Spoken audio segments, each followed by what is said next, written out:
meeting of the greatest Rotary Club in the...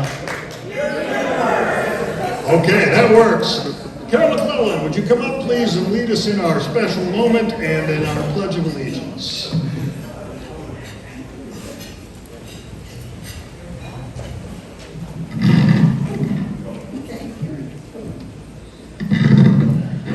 President Pat and fellow Rotarians, on this Abraham Lincoln's birthday, I'd like to celebrate the invocation with you. As we gather here today as members of Rotary, we pray that we are mindful of the opportunities to render our service to fellow citizens and to our community, keeping in mind always the enduring values of life, exerting our efforts in those areas and those things upon which future generations can build with confidence. Let us continue to strive to make a better world. We are also thankful for this day that you have given to us, for its blessing, opportunities, and challenges. May we appreciate and use each day that come to us. We pray for strength and guidance for each day as it comes, for each day's duties, for each day's problems. May we be challenged to give our best always, and may we be assured of your presence with us. Everybody stand. Allegiance to the flag of the United States of America and to the republic for which it stands, one nation, under God, indivisible, with liberty and justice for all. Thank you very much. Today we are celebrating National No One Eats Alone Day. We'll celebrate that later on. Brian Lopez, would you come up, please, and introduce our visiting Rotarians and guests?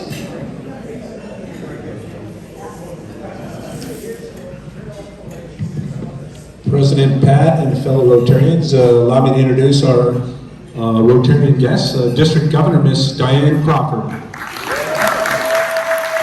Welcome. Best Rotary in the universe. I'd like to have any of our guests, please, guest introductions. Look up for the feedback. Guest introductions. That's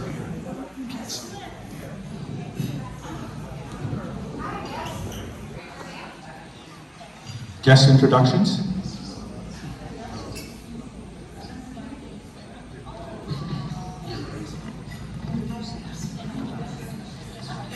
President Pat, fellow Rotarians, I'd like to introduce my special guest, Cheryl Williams. Cheryl's a longtime resident of Coronado. An interesting fun fact, she and her husband have a honey business. And they have beehives and they sell honey. It's Honey del Coronado.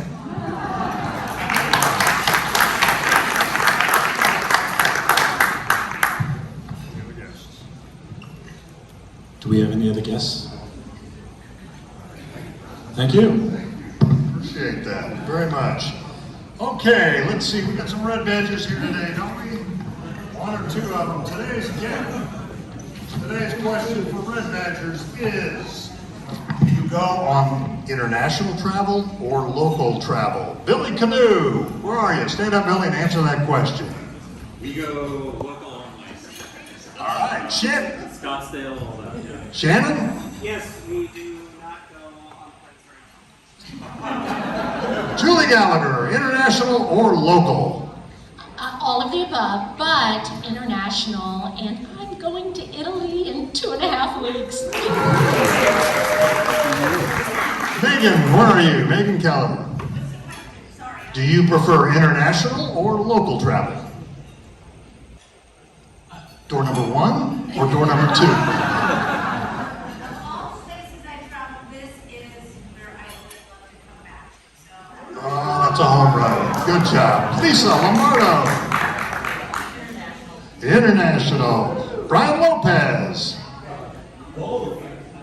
Want to go to untravel either locally and international. Tomorrow we go to Hawaii, go see the new grandson, and then in about a month go to Vietnam and over to Thailand. My, how times have changed. When I was a kid, going to Vietnam was not something to cheer about. Brian Smock, local travel or international travel?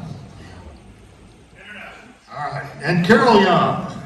Carol, where are you? International. Did I miss any red badgers? All right, so let's talk a little bit about what's going on around town. Let's see, we have a couple of updates on Rob Vernetti and Bob Schoultz. Anybody want to speak to that? Paul, you want to talk to that? Bob Schoultz is fine. Bob Schoultz is fine. Other than a couple of broken hips, he's fine. Other than that, how was the play, Mrs. Lincoln? Okay. Ron Vernetti is out of the hospital, as I understand it. Once guests at home text him or email him and find the appropriate time. Mike Woiwode, would you give us an update on our latest problem? So Dan Orr isn't writing the correlative today because he's at the Kaiser Hospital. He broke a femur on Monday doing his boxing therapy, Parkinson's therapy. And so they did surgery yesterday. He's doing well. He should be walking this afternoon. And as soon as they line that up with other concerns, then they'll decide how long before he gets home. But it's going well at this point. And LuAnn has a card she'll be sending around for everybody to sign so we can get it to them. We have some travel pictures. Suzanne Popp sent us a picture from Ghana. You can see Rotary work all over the world. And then locally, we were at the beach last week and we had a whole gang and we had some special helpers on the beach that belong to the Lowenbergs. We could show them that picture.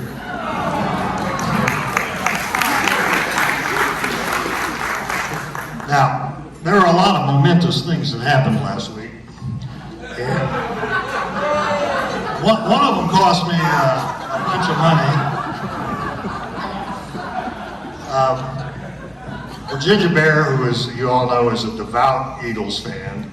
And me, you know, I kind of like the Chiefs. And so anyway, we bet on it. And so I'll be writing a check for $100 to the appropriate part of Rotary that she directs me to write that check to. I will tell you that we did win the coin toss.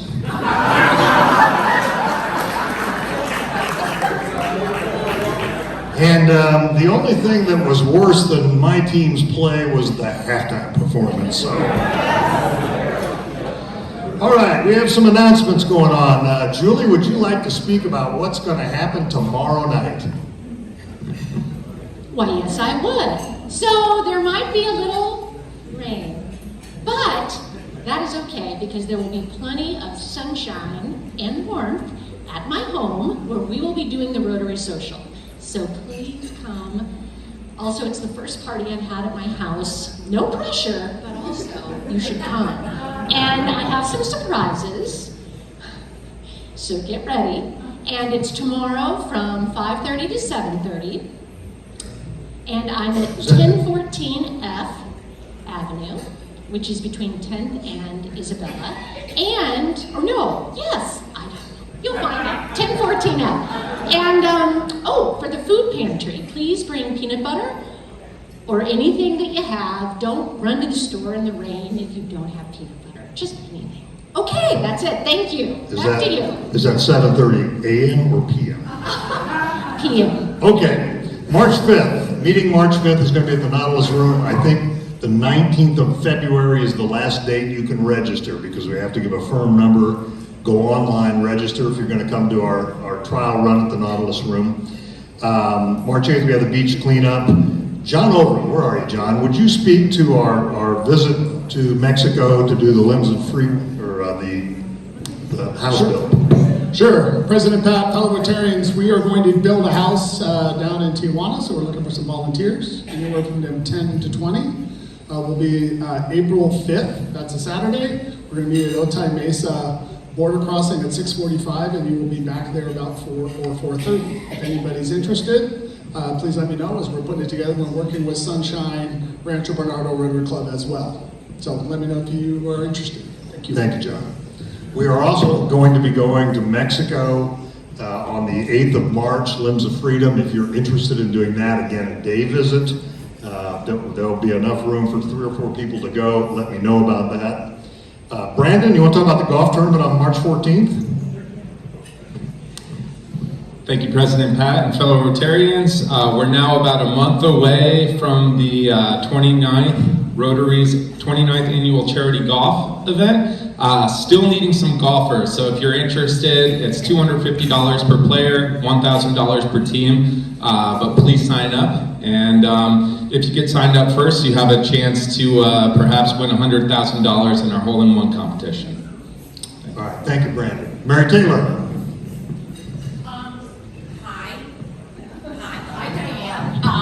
Oh, here's the DG. I just want to say oh, come on, jeez. Okay. Anyway, she already gave me extra money for the district music competition, the Rotary Youth Instrumental Music Competition, which is going. We had our wonderful club contest here a few weeks ago. The South Regionals will take place here in Coronado at the Coronado Library's Win Room in a week and a half on Sunday afternoon, February 23rd from 2 to 4. You will be seeing and hearing 6 amazing young musicians who have been chosen from clubs, from 12 different clubs around our district. I gave a shout out to Diane because she actually came in with some extra money so that we can now send 3 of these 6 students to the district finals. So we're very grateful to her for that. Thank you. And the reason I first said this is because I needed a calligrapher and I was going to hit you guys up to be a calligrapher, but Carol Young has stepped up and said yes, as all good Rotarians do. So I've got my calligrapher. Goodbye. I don't know how you follow that. Okay, let's see. Where are my red badgers? Please stand up. If you're not at a table with a red badger, leave a buck at the front door when you leave. Come on. You gotta do a better job, folks. You gotta do a better job.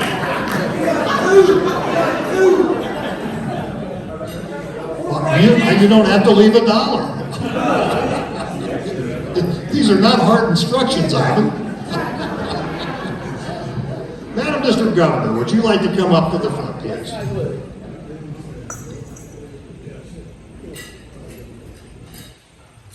Good morning, Coronado. It's always nice to come and visit my friends. When I was here last time, I talked to you about the district, and after my visit, some awards came in. And me not wanting to be remiss in presenting awards, today I'm here to present the award for your contributions to the Polio Foundation for 23-24 under Don Phipps. And I will be back very shortly to present another award that I don't want to give away. But today, this is for your contributions in 23-24. So thank you very much.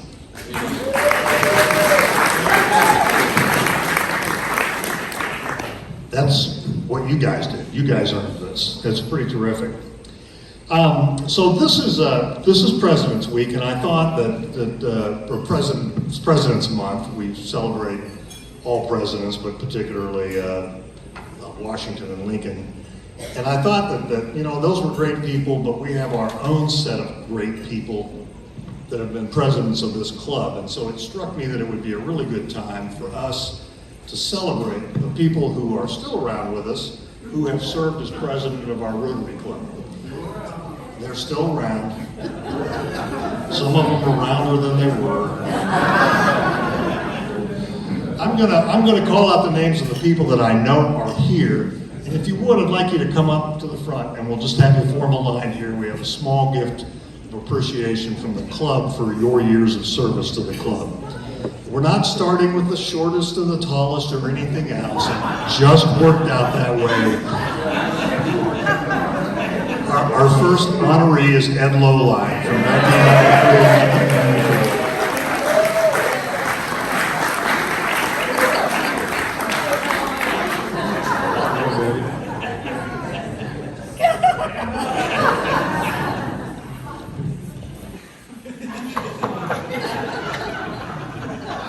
You know that thing about evolution? Our second nominee, or our second award honoree is Paul Plumb from 95 to 96.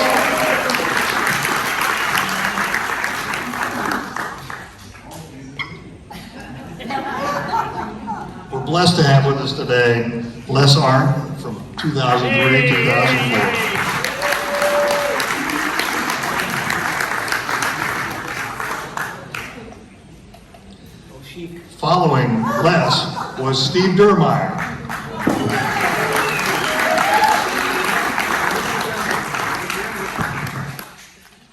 I ain't seen us together in a long time.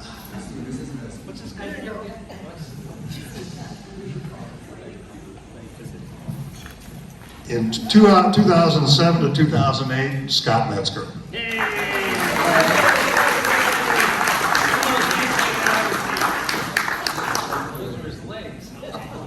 Those things hanging out of your pants. This is why you don't give a microphone to a past president. John Ovrom, 2013 to 2014.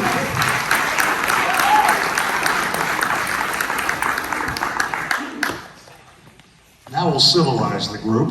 Mary Griffin from 2014 to 2015.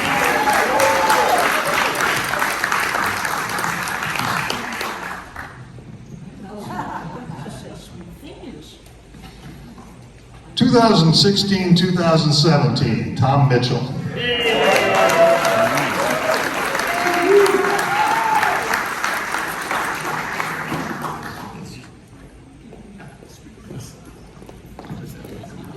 – 2018 to 2019, Ivan Dunn.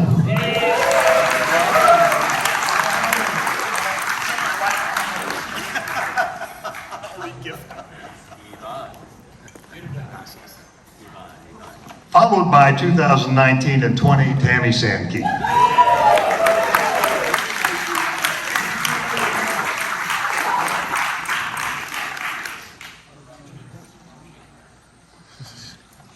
2021 and 22, Rob Taylor.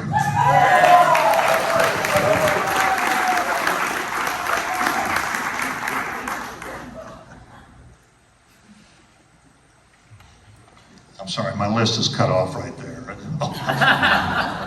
2022 and 23, LuAnn Miller.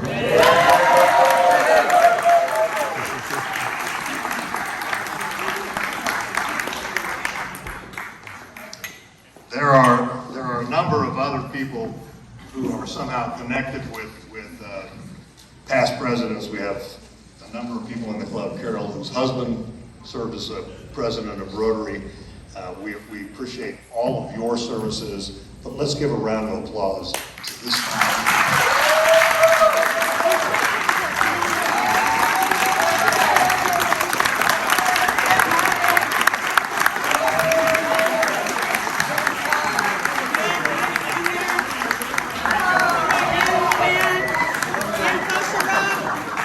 All right, everyone, right here.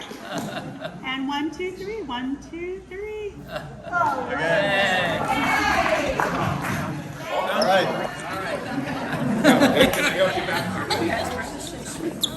Now they're going to carve that picture on the sandstone cliffs of La Jolla. Okay, this is National Nobody Eats at Home or Eats Alone Week. And the idea is to encourage people to go out and have a bite with somebody that they don't know very well to get to know them better. So, Sandra, come on up here. I'm going to give you a $50 gift certificate to the Brig. And this comes with strings.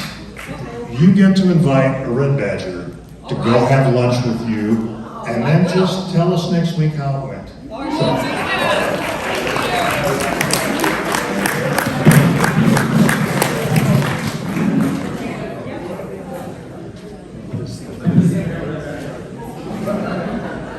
All right.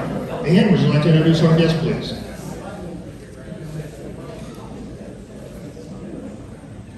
Thank you, President Pat and fellow Rotarians. As you may all know, February is Rotary International's Peace and Conflict Resolution Month. So in that vein, today's speaker is Dr. Darren Q. Dr. Q is Dean of the Joan B. Kroc School of Peace Studies, where he is also a professor.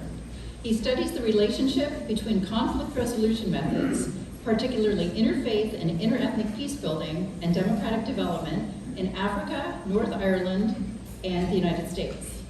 Much of his work focuses on the role of civil society groups in this development.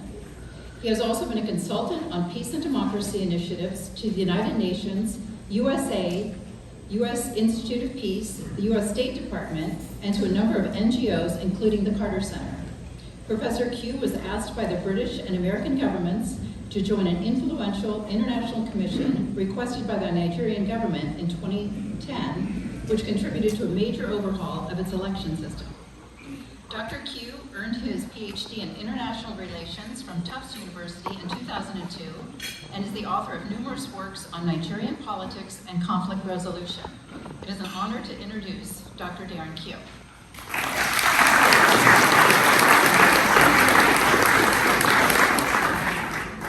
Thank you. Good afternoon, everyone, and thank you so much for having me. You might have heard in the background just now, I just came from the University of Massachusetts in Boston last summer, or Boston as we like to say back home. And I typically like to start off with, a joke about this is my first winter here in San Diego, but I have to eat my words because you have to explain to me we're on a flood watch tomorrow. What, to a Bostonian, this sounds rather biblical. Do I need to invest in a boat or, anyway. Subject to flooding. Yeah. So that? Build an ark. Build an ark. Yes, so I'll include that in the strategic plan. I thought I'd take a minute just to take a second to tell you a little bit more about my background, and thank you for that, for the very kind introduction. And then spend most of my time talking just about the Kroc School and what we're trying to do. Since I just got here 6 months ago, one of the recurring themes I keep hearing from folks is the Kroc School is sort of a hidden gem in San Diego. And if you're in my position, you want to be a gem, but you don't want to be hidden. So part of my mission is definitely to try to just let folks know more about what we're doing over there. And we're also engaged in strategic planning this year. So it's a real opportunity for me to get a little bit of feedback from all of you here or later if you have time. I'd be really grateful for those thoughts. But the other thing too, I need to warn, as a college professor, we get paid by the word, so I can be a bit wordy on some of these things, so I'll try to keep it brief and go over things quickly so that we have enough time, because I know folks have to get out of here by 1:30, so I don't want to, but I want to leave time for questions and conversation too. Much of my work has been on the connection between democracy building and peace work. And as Ann mentioned, much of that has been in Nigeria, though in the last 5 years, I've been moonlighting in Northern Ireland, which is, the key success story in peace building in many ways around the world. And over the last 15, 20 years, I've been doing a lot of work on religion and peace building in Nigeria, which is one of the few countries of the world that is 50-50 Muslim-Christian. And as many of you know, Northern Ireland is 50-50 Catholic Protestant. So there's a lot of really interesting learning there that I've been doing over the years. Much of my scholarly work is on democracy stuff, but a lot of my nuts and bolts sort of mediation, facilitation, skill stuff has been doing workshops across religious divides, but I've also done some work on race and ethnicity in the Boston area, working with immigrant groups. As many of you know, immigrants often bring their conflicts with them when they come here. So I was working with the Somali community in Greater Boston and other ones as well on that sort of work. And then lastly, I've dabbled a lot in restorative justice, which is bringing mediation skills to the criminal justice system. I'm just beginning to learn about what you do out here in California in terms of restorative justice. Many states in the United States are bringing in more of these kinds of techniques into the criminal justice system, which tries to get at the roots of the conflict, really works closely with offenders to try to get them to take responsibility for their actions. And I'll say more about that in a second, just because we have a center that's building that there. So let me just go back one real quick. Thank you. Just really quickly, just about the Kroc School. One thing I think I wanted to start with is just I wanted to come and say thank you.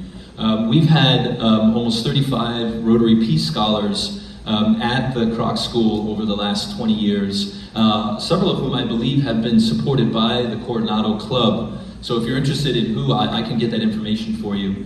We were also a finalist in terms of being declared a Rotary Peace Center a few years ago. We're looking forward to hopefully having another competition like that. in the future, and we want to stay deeply connected with Rotary. I mean, I think Rotary just fits so closely with so many of our goals and values. It's just been a pleasure working with everyone. We have 4 different master's programs, and I'll go over them just really quickly. You're going to see a lot of information up here, and I've got all this in copious paper amounts if you're interested, as well as online. So, you know, if you want more information on this, just let me know. We can. The first one is a Master's in Peace and Justice. My associate dean likes to call this Build Your Own Adventure Master's Program, where there's a lot of flexibility in this one. It's the oldest one. It has a strong approach to sort of touching on several different baskets in the field, thinking about mediation, looking at conflict analysis, also with a business and peace component to it as well. It has a strong justice dimension to it, and what's interesting about this one too, and I'll mention in a second, is that you can do a dual degree with this one with a law degree. So we have a number of law students that are interested in human rights issues, interested in peace and law. This is a wonderful dimension for that. We also have another master's in conflict resolution. This is very much skill focused in this one, though I would say the common theme in all of our programs is, if you're asking sort of what is peace studies, what is social innovation, it really is an interdisciplinary focus that focuses in on skill building dimensions, mediation skills, negotiation skills, facilitation skills. I can talk about some of the jobs that students get from this stuff later if that's of interest to you. This program has a certificate option as well, and it has an online dimension to it and a hybrid dimension where some folks are in the classroom, some folks are online. So it's got a really nice flexibility to it. And this one as well, oftentimes, students will connect this to other programs and bring the skill set in there. There's a certificate in mediation in particular. Many states across the United States and elsewhere in the world have mandatory mediation for civil cases, for instance. So that's the kind of market that this degree in part is thinking a lot about. This one I want to spend a little time on because when I was looking at this job as dean, this master's program, I think, is in many ways what makes us stand out from a lot of other peace schools around the country, though I'll mention later there aren't many peace schools out there at the moment. But we're one of the few peace units, so to speak, nationwide that has a blend between business and peace building, and that's what this master's is all about. It really thinks about the social entrepreneurship world and social innovation, and thinks about what is the meeting point between the private sector and peace and conflict resolution. How do we take these skills of mediation, facilitation, and bring them into a business environment? Many of you in sort of corporate social responsibility or the ESG world will think about, you know, the connection of this, but also to HR departments. But even we've had a lot of folks coming from investment, thinking about socially responsible investment. This is an effort to do that. And we're working really closely with the B Corp community here in San Diego, which are companies that have signed on to essentially holding themselves to a higher standard in terms of thinking about their social impact of the work they do. Dr. Bonner's Soap, for instance, is sort of a key one of those. Martin Guitars, I didn't even know was here in town. I guess they're into it as well. So we try to get a lot of our students there in that work. And then last is an online master's degree in humanitarian action, particularly thinking about refugee and humanitarian or organization work. We've got a lot of folks working on cross-border stuff in this area, but it's an entirely online program, so we've got students from all over the nation and the world working in that area. I mentioned that joint degree with the law school is a really interesting option for students that want to do both the law and also want to think about the social impact of the work they do. So we've got a couple of new programs coming down the line that I just want to flag for you. We just built a joint certificate with the nursing school looking at conflict in the healthcare system. Nurses, in my mind, nurses are frontline conflict resolution folks in the hospital and healthcare system. Any of you who have been or know a nurse will readily agree in terms of the skill sets that they have beyond just the medical ones. in terms of the people skills that are necessary. But of course, doctors and other folks in the healthcare system also increasingly need exactly these kinds of people skills that we offer. We're also building a concentration in security studies. With so much, particularly here in the greater San Diego area in the defense industry, we really want to connect in with folks in the military, former military folks, veterans. They bring a tremendous experience and skill set to the classroom, and they really understand peace building and social innovation unlike anybody with the experiences that they bring. So we really want to reach out to them through that concentration. Just to say, I know you probably can't read these numbers, but it's just showing that our enrollments are increasing, and we're projecting those enrollments to increase. We're around 150-ish students at this moment in the school. We're expecting to get close to 200 in the next year or two, and we'd like to reach 300 students in the next 5 years. So we're very interested in trying to get the word out and to get more students coming into our programs. So your advice on that, and again, Rotary's help in helping to bring students through has been just essential for that. We also, we're very privileged, we have a Kroc Institute on campus, and many of you may be familiar, for instance, of the work of former President Jimmy Carter and the Carter Center around the world, doing peace project and programming in many ways. The Kroc Institute was very much modeled in that way, in terms of thinking about providing a operational component to the school to do mediation facilitation work all around the world. But we are very much trying to expand that footprint here in San Diego. So we're doing a lot of work with local community groups, connecting out to community associations and trying to help them beef up their capacity in terms of conflict analysis, but also doing mediation facilitation work. Many of you, of course, know Camp David and the role that that's played in American peace building. I would really like the Kroc School to be a San Diego Camp David, a place where organizations and individuals that need help with mediation facilitation, or if they just want to come to the beautiful campus that we have. I hope folks, if you haven't been there, please let me know, come up and visit us. USD was just voted again the most beautiful campus in the country. How they weigh that, I don't know, but certainly by what I've seen, it is fabulously beautiful. And the Kroc School is on the most beautiful part of the campus. We're on the westward point. We're looking over the ocean, and you can see SeaWorld. It's incredible, and the sunset illuminates the building, and you hear the angelic voices singing as you're sitting out there. So you have to come on up and visit the place. It's incredible. So I really want that to be a part of the community, a place where the community feels that they have some ownership. So we're working hard to try to do that through the Institute, which reminds me real quickly, we have an art gallery in the building there, and I want to open the art gallery to begin to bring in sort of local communities that are doing art through the building, so that folks come up. So for instance, I understand there's a large Vietnamese community in San Diego. I'd love to have different communities come through with their art, and we can talk about how each community thinks about peace building, and then those communities feel some connectivity to the building. I'd like to think as well about veterans. I know a lot of veterans are engaged in art and peace building work, so there's a lot of community dimensions there I'd really like to have that gallery be a part of. And I know many of you have all of you are deeply embedded here in San Diego, so your advice on how I should be thinking about that I'd be grateful.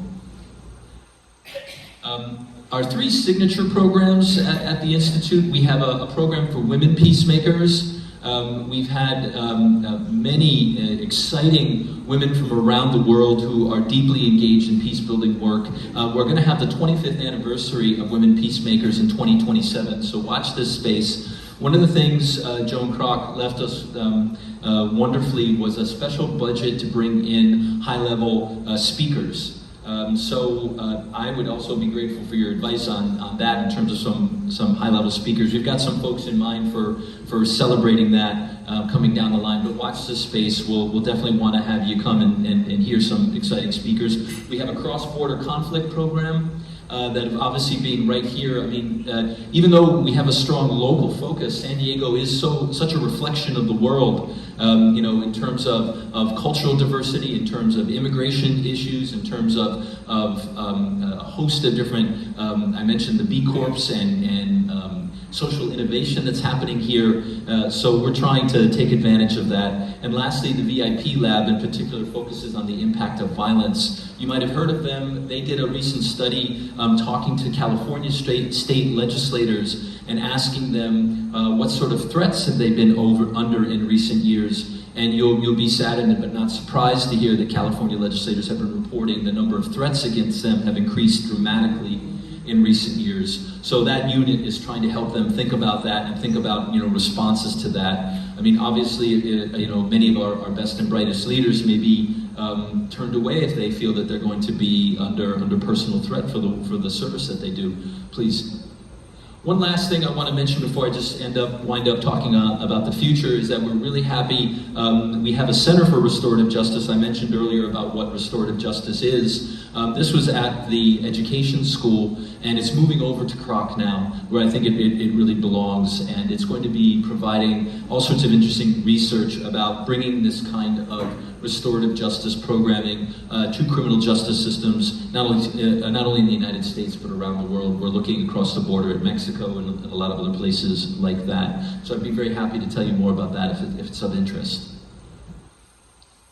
So just thinking about the future and where we're going, as I mentioned, we're planning to build a 5-year strategy in the school, not only sort of the arrival of a new dean, but also it just so happens all of our academic programs are doing a self-study, and we have some external reviewers coming in to review the programs. So we're really sort of taking this year to learn about our impact and where we need to be building. And so I really was so excited about this opportunity to come here to ask you your advice about what you think we should be working on. I mean, there's no doubt around the world, if you look at it, we're in a crisis of peace and democracy worldwide. Democracies across the world, in Africa, the Middle East, etc., even in Europe and in the Americas, are under threat in a variety of ways. Obviously, peace concerns between, you know, everywhere from Russia and Ukraine to the Middle East, you name it. You know, we're in a world that seems to be increasingly on fire. So I think the urgency of the work that we do is all by we I mean Rotary and the Kroc School. I think the urgency of the work we're doing is all the more important at this time. And I mentioned as well, I feel like the real opportunity we offer among many at the Kroc School is this really unique blend between thinking about how the private sector and peace building really can work together more efficiently. At UMass Boston, I've been sending conflict resolution grads out there for 25 years, and they have incredible skill sets, but they don't understand often how to engage the private sector. Our graduates increasingly have a literacy and understanding more about how the private sector thinks, trying to help think about how do you think about peace building in a profit motive environment. The two can work together extremely well, and I've just been so excited about our students and the ideas that they're coming up with. I would love to sort of drag a few of them here and meet you at some point if you find that of interest. I think the key issue about it that is of such interest to me is so much of what we do in conflict resolution is hyper-local. So I will bring, 15 Israelis and 15 Palestinians together in a room, and any facilitator worth their salt can get them to find each other as human beings. Getting them into the room may take a while, but once they're in the room, we can get them to find each other.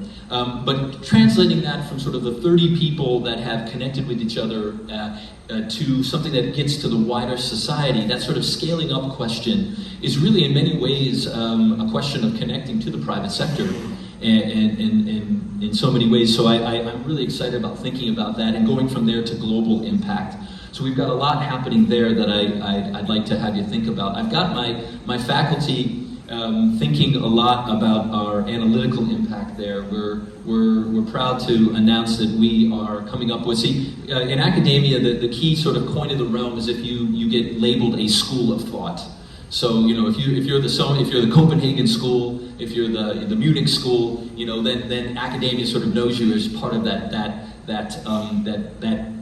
that trend in academia. So we're proud to unveil the California School of Peace Building at the Kroc School. You're going to be hearing more from us on that in terms of this innovation that we're thinking about. I think we are deeply committed to these partnerships that I mentioned, and this vision I have of the Kroc School as a Camp David for this area. I think San Diego in particular is such a wonderfully diverse town, and there's just so much happening here.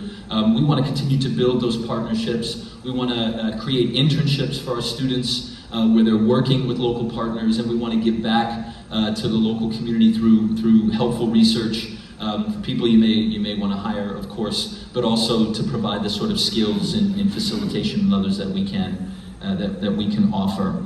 I want to announce as well, we have this wonderful fellowship program for nonprofits here in San Diego. Anybody you know who's an up-and-comer in a local nonprofit that is in this zone, we have 5 fellowships generously supported for folks working in this area. So we want to continue to build that ability for local students to engage. And of course, the Rotary Fellows, as I mentioned, have been just an essential piece in this. So your thoughts on this, thoughts on how we should be building from here. How can we be most helpful for you? How can the Kroc School really help Rotary with its mission? I know many clubs have peace committees themselves. That we would love to interface with that and think about how we can be supportive of the work you want to do moving forward. So thank you for that. As I told you, I'm a man of few words, but thank you for your time and for listening. If you have any questions, I'd be very happy to elaborate more on this. Thank you. You mentioned environmental injustice in your presentation. Yes. In this region, we have a cross-border sewer problem that has plagued the region for 40 plus years. Has the Kroc Center ever put that on their list of issues to tackle, or is it something that we should be looking at? Thank you for raising that. Just from listening on the radio, I've been hearing about exactly that problem, and I've been trying to learn more about what we're connected to. The Institute has done some research on the community engagement development there. My understanding is that there's a very large sort of intergovernmental unit that is supposed to be focusing on that. So part of our approach is just to try to first see if we have a value added. So we've been trying to just see like where we could help on that point. It certainly seems, as I agree with you, in terms of a cross-border issue, there's so much there that we can engage on. I think some of the cross-border fellows that I mentioned have also worked on that issue, but I'd be grateful if, afterwards, if you have suggestions on how we can interface better or support that, I'd like to hear more. Thank you. Hi. Hi, Dean. One of the large projects that Rotary International, and this club in particular, sponsors or works on is to end polio now worldwide. Could you comment on the problems that we're going to face because of the lack of funding or the stopping of funding for the U.S. Agency for International Development? Sure, and thank you for raising that. I mean, this is certainly a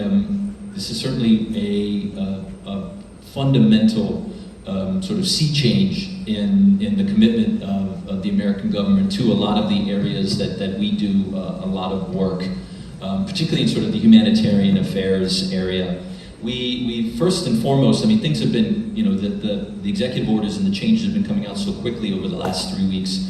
We're all sort of scrambling just to try to understand exactly what it means. A lot of it's tied up in the courts right now. I mean, very clearly, the USAID is created by Congress and by law. So there's I think a big question as to whether that's going to be challenged in the courts and whether the president is going to have to go to Congress to try to chloroform USAID. I think regardless of the outcome of that battle, it looks like the amount of funding is going to decrease for that. I think foreign aid is just so useful as a diplomacy tool. I can't imagine any administrations that are going to do away with it. I think what's going to be more likely is it's going to move somewhere in the State Department. It's going to get, a new labeling to it, but the funding may go down, but it's still going to be there. I think the big question is going to be the impact on priorities. You know, are we going to still see the same level of funding for support for refugee resettlement, for aid, for immigration, and you know, situations like Gaza, for instance, obviously, and Gaza itself, you know, depending on how that plan goes forward, is going to have a major impact in terms of how the aid industry thinks about these things. So I think it's early to tell. I think the funding's going to go down. I know a lot of local folks working on cross-border issues, working with refugee resettlement, working with immigration issues, are already looking for alternative funding sources. It's going to put a greater strain on financial asks of private foundations and state-based funding as well. So I think that there's going to be more hungry mouths to feed for more limited resources in the short term. And I think everyone's going to be adjusting to that. Yeah. Thank you for asking. Please. Thank you so much for being here. Speaking of limited resources, I used to be at University of Notre Dame for 25 years. We have a fabulous Kroc Institute there for peace studies, and we do. They did wonderful work. My question for you is about students, the younger generation. I think previously, it was 25 years ago, 30 years ago, 40 years ago, young students, young children who were in school were motivated by faith, by politics, and in fact by resources that were given to them. How is the university and your department addressing growing these young people with an interest in peace instead of turning away from it, either for fear of disengagement or even what our youth are dealing with right now? Still coming out of COVID, we know there are a lot of mental health issues and people not feeling like reaching out. There's some drawing inward, and that's affecting college applicants and people who may be interested in this type of program, which is so important. So how are you addressing growing that population to take over? Yeah, thank you. I'm a Notre graduate, by the way, way back in the day, so the weather's much better here, that's for sure. I've mentioned weathered at least 3 times. I think it's the first thing you notice when you get here is how beautiful it is, and how fortunate I am. So I think the younger generation, as we're seeing that, I'm generalizing broadly, but it's interesting. On the one hand, they are so tuned in to what's happening, and even though they often have sort of a TikTok version of it's about as TikTok. It's like a 1-minute video deep knowledge of what's going on, but they have a really good sense of what's going on. And the harder thing that we're struggling with, you mentioned certainly some of the sort of mental health issues after sort of COVID and that impact, but it is a sense of an inability to have an impact. I think because we're so awash in information, that same feeling that goes all the way back to sort of Gandhi, Martin Luther King, that phenomenon of when you're trying to motivate people, that sense of the problem is so big and I'm so small, and so what we're really trying to do is to help to empower younger people. Just think about, first of all, providing them with as many examples as possible to say, look, you can have a difference. Look at all the amazing things that are happening out there in the world. And a lot of the speakers and that sort of thing that we bring through are completely designed exactly to that. And a lot of my favorite speakers are not the famous ones. It's the ones that they don't know much about and who started from nothing just like them and are trying to understand. So I think that's an important piece of that motivation as well. And second is I think we really try to break down the problem into pieces. And I think that gets to that skills component in particular of what we're focusing in on, is getting young people the skills where they can begin to sort of, I hate the phrase, eat the elephant one bite at a time, right? And that if you can break it up into smaller workable pieces and then help them see the strategic picture and how those things fit. And suddenly when the path becomes clear, that young energy kicks in and they're able to say, oh, if I can do this, I can do this, I can do that, and you can see the next steps down the path. I mean, just to end on that, we're very much, in terms of structuring things in the school, we've got a 3-tiered system. We have sort of like a workshop approach where you can have 1 credit, and these are like weekend things where you can come in and get some skills. And then from there, if you want, you can go to certificate programs, which you can get done in a semester. And then you've got the full master's program. And so at each of these levels, young people can kind of engage that way. And so providing them that flexibility, because this generation, they don't want just a master's degree. They want a master's with a concentration, with a certificate, with a workshop, with this, you know, that's got all these different pieces. So that's part of the thank you. Please. I was glad to see the shift to the certificate program and the opportunity for people to go that route. Rotary has had success with the certificate program, and in particular, working with local police departments.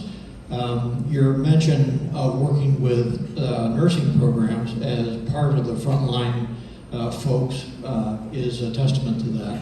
I'm wondering if perhaps an opportunity exists here with police departments and a certificate program with local police departments. If you consider that piece of it. Yes, thank you. I would love actually your further thoughts on approaching them as well. We've been approached by the fire department actually for some help in thinking about, you know, dealing with mediating in-house cases. And I feel like that the police department is a similar sort of institution. I think, you know, the police in many ways strikes me a lot in terms of a culture like the military. I think there's a strong camaraderie in the force, and I think that often, unfortunately, has a dampening impact on individuals sort of dealing with their conflicts, you know, at an individual level, and things can suddenly explode in an interpersonal sense. If we can address those early. I'd like to very much engage, you know, the police, the fire department, and the city in general. I think has a lot that we could interface with if it's of interest to them. So your guidance on that, I'd be grateful. Thank you. One more question. Got it. Thank you very much for your presentation. Very interesting. How do we go from making this a great academic exercise into something that's really going to help the world in general? It's nice putting 15 Palestinians and 15 Israelis in a room, and we all know that when you get people together one-on-one, you're going to have much more understanding than in the general population. Have you guys been able to create any peace? Have you been able to take your academic exercise and really make it into something that sees results on a greater scale? Yes, thank you. The short answer is yes, and although, you know, I'm 6 months in at the Kroc School, so I'm still learning about, you know, the sort of impacts we've had. As a field, I think we can say that there are a lot of impacts. I mean, particularly at the local level, as I mentioned, there's a lot of traction there. I think as you scale up, the impacts have definitely been important, and many of the success stories I mentioned, for instance, one of the reasons I'm so interested in Northern Ireland is that what made Northern Ireland so successful, and why the peace process with Israelis and Palestinians in the 90s, in my mind, partly didn't work, was because there was such a strong civil society groundswell of infrastructure below the surface, so that when the politicians were ready to talk, they were able to put themselves into the breach and sort of work in that way. I think a lot of other cases where we've had successes around the world have had that strong civil society infrastructure, and where again, while I think the private sector is an important missing link in this equation, that when you look actually in Northern Ireland, there was a strong actual private sector connection with local peace, with peace NGOs, with trade unions, with academics, with religious actors. That sort of cornucopia of different actors is an essential piece of the peace building approach. There are sort of hard data studies I'd be happy to share with you if you're interested that show sort of the impact of this at larger levels. But yes, so the impact is there. Maybe I'll end just by saying I think here in San Diego I've been learning a lot about the work that the Kroc Institute, for instance, has been doing with local groups that have been working with gang issues, not only here in San Diego but up in San Francisco and other parts of California. Oftentimes the peace work is quiet in the background, so there are things we can't publicize because it's all about relationship building, but we're in the mix, and I think that's sort of the approach that we take, is that we're the ones that are sort of trying to facilitate these things, but we can't often sort of crow about them, but I'm working on sort of trying to shine a spotlight more on some of the evidence of that. So thank you for that.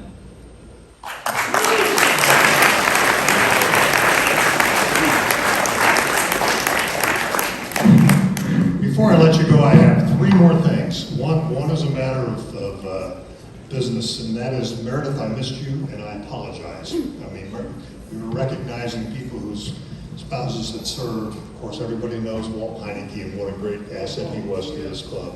And I did not. Number two, as Californians, you need to know that Denmark has introduced a proposal to buy California from the United States. And number three, it is only 362 days till the Chiefs reclaim the championship. Go forth and be proud.